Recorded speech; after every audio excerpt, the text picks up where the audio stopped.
اسرائیل اور حزب اللہ جنگ بندی برقرار رکھنے پر متفق ہو گئے۔ امریکی صدر کا دعویٰ۔ ڈونلڈ ٹرمپ نے سوشل میڈیا پر پیغام میں کہا، حزب اللہ نے فائرنگ روکنے پر اتفاق کر لیا۔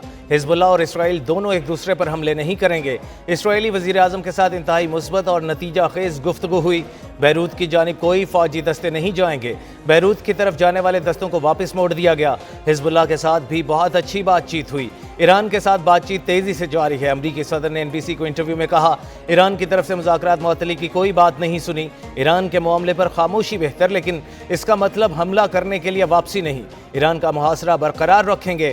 طویل انتظار کر سکتے ہیں۔ ایرانی ہار چکے، وہ نقصان اٹھانے والے ہیں۔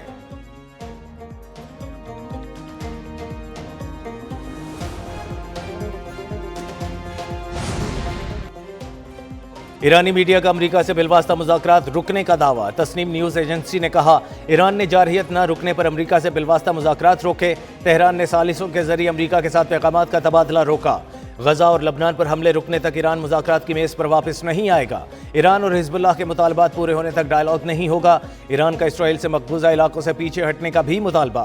ایران نے آبنائے ہرمز کو مکمل طور پر بند کرنے کا ایجنڈا بھی طے کر لیا۔ آبنائے ہرمز اور باب المندب کے علاوہ دیگر محاذ بھی گرم کیے جائیں گے۔ ایرانی فوج نے اسرائیل کے زیر قبضہ شمالی علاقوں کے لیے وارننگ جاری کر دی۔ سپریم لیڈر کے مشیر محسن رضائی نے کہا، لبنان میں کشیدگی میں اضافہ برداشت نہیں کیا جائے گا۔ ایران اپنے مفادات کے تحفظ کے لیے اقدامات کرے گا۔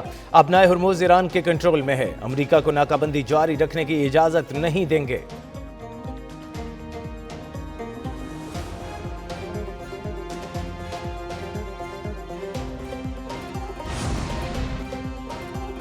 ایران کی جنگ بندی برقرار رکھنے کے لیے پاکستان سے کوششیں جاری رکھنے کی درخواست۔ نائب وزیر اعظم اسحاق ڈار کا ایرانی وزیر خارجہ عباس اراغچی سے ٹیلی فونک رابطہ۔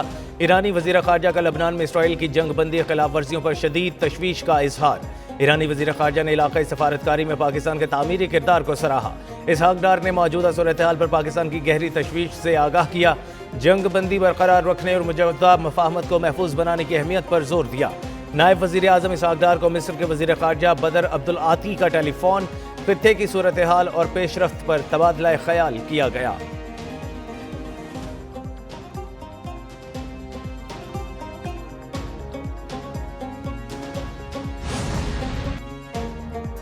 امریکہ اور ایران کے درمیان جنگ بندی بلا شبہ تمام محاذوں کے لیے ہے۔ ایرانی وزیر خارجہ عباس اراغچی کا سوشل میڈیا پر بیان۔ کہا، موجودہ جنگ بندی کے دائرہ کار میں لبنان کا محاذ بھی مکمل طور پر شامل ہے۔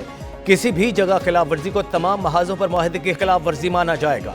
جنگ بندی کی خلاف ورزی کے نتائج کی ذمہ داری امریکہ اور اسرائیل پر ہوگی۔ ترجمان ایرانی وزارت خارجہ اسماعیل بقائی نے کہا، جو اڈے ایران پر حملوں کے لیے استعمال ہوں گے ان کو نشانہ بنائیں گے۔ امریکی اڈوں پر حملے حق دفاع کے طور پر کیے گئے۔ ایران اپنے دفاع کے لیے ہمیشہ تیار رہتا ہے۔ امریکہ کے متضاد بیانات معاہدے میں تاخیر کا باعث ہیں۔ امریکہ کے ساتھ جوہری معاملے پر مذاکرات نہیں ہو رہے۔ امریکہ سے کسی بھی معاہدے میں لبنان لازمی شامل ہوگا۔ ایران کے خلاف یورپی یونین کا بیان منافقانہ اور غیر ذمہ دارانہ ہے۔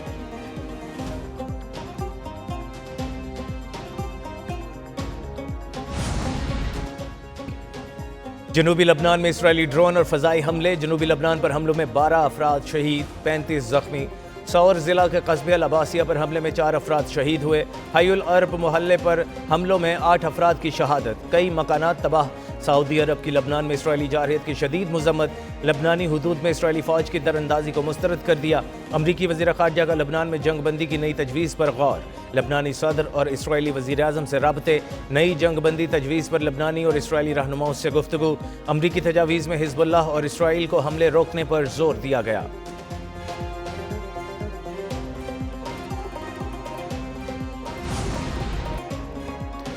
فرانسیسی صدر میکرون کا امریکی ہم منصب ٹرمپ سے ٹیلی فونک رابطہ۔ کہتے ہیں امریکی صدر سے مشرق وسطیٰ کی صورتحال پر تفصیلی گفتگو کی۔ ایران امریکہ ممکنہ معاہدے کے لیے ٹرمپ کی کوششوں کو سراہا۔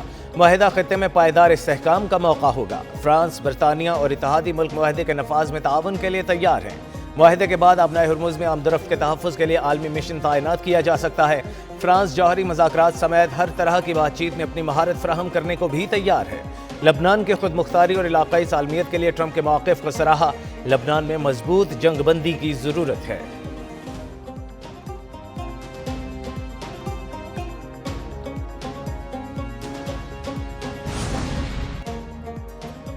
کویت کے مختلف علاقے سائرن کی آوازوں اور دھماکوں سے گونج اٹھے، لوگوں میں خوف و ہراس پھیل گیا۔ کویتی فوج کے مطابق دھماکے دفاعی نظام کی کارروائی کا نتیجہ ہیں۔ امریکہ کا کویت میں اڈوں پر داغے گئے 2 ایرانی میزائل گرانے کا دعویٰ۔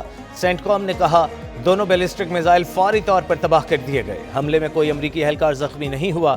امریکی افواج کے تحفظ کے لیے تمام ضروری اقدامات جاری رہیں گے۔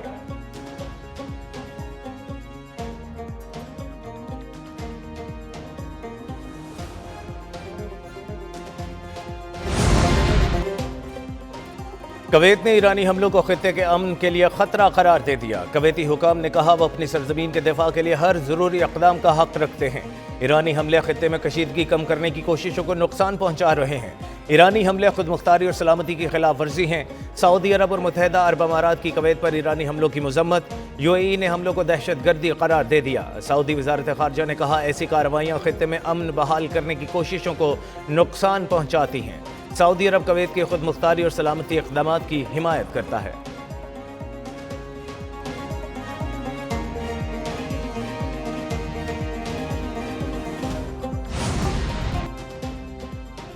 گزشتہ 24 گھنٹے کے دوران 15 جہاز آبنائے ہرمز سے اجازت کے بعد گزرے۔ ایرانی پاسداران انقلاب بحریہ کا دعویٰ، کہا تمام بحری جہازوں نے پیشگی اجازت حاصل کی اور مقررہ طریقہ کار کے تحت گزرگاہ استعمال کی۔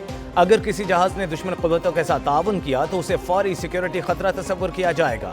دوسری جانب سینٹ کام نے کہا ہے آبنائے ہرمز پر امریکی جہازوں کی طرف سے ناکہ بندی جاری ہے۔ امریکی افواج 121 تجارتی جہازوں کا راستہ تبدیل کرا چکی۔ 5 جہازوں کو ناکہ بندی کی خلاف ورزی پر غیر فعال کیا گیا۔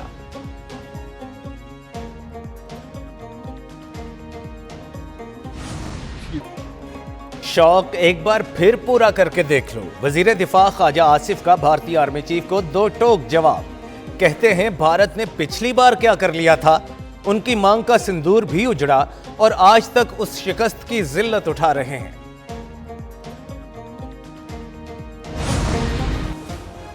پل میں تولا پل میں ماشا، قیمتوں میں اتار چڑھاؤ بے تحاشا۔ ملک میں سونا پھر سستا ہو گیا، قیمت پہ 4,400 روپے فی تولا کمی۔ فی تولا نرخ 4,71,762 روپے پر آ گیا۔ دوسری جانب امریکہ ایران کشیدگی کے توانائی شعبے پر منفی اثرات جاری۔ LPG کے قیمت میں 4 روپے 96 فی کلو اضافہ۔ LPG کی فی کلو قیمت 308 روپے 76 پیسے مقرر۔ گھریلو سلنڈر 58 روپے 51 پیسے مہنگا۔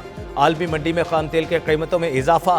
برنٹ خام تیل 97، WTI $94 فی بیرل فروخت۔ پاکستان سٹاک ایکسچینج میں کاروباری ہفتے کے پہلے روز شدید مندی رہی۔ انڈیکس 3,362 پوائنٹس کمی سے 1,70,600 پر بند۔ ایشیائی مارکیٹس میں بھی ملا جلا رجحان رہا۔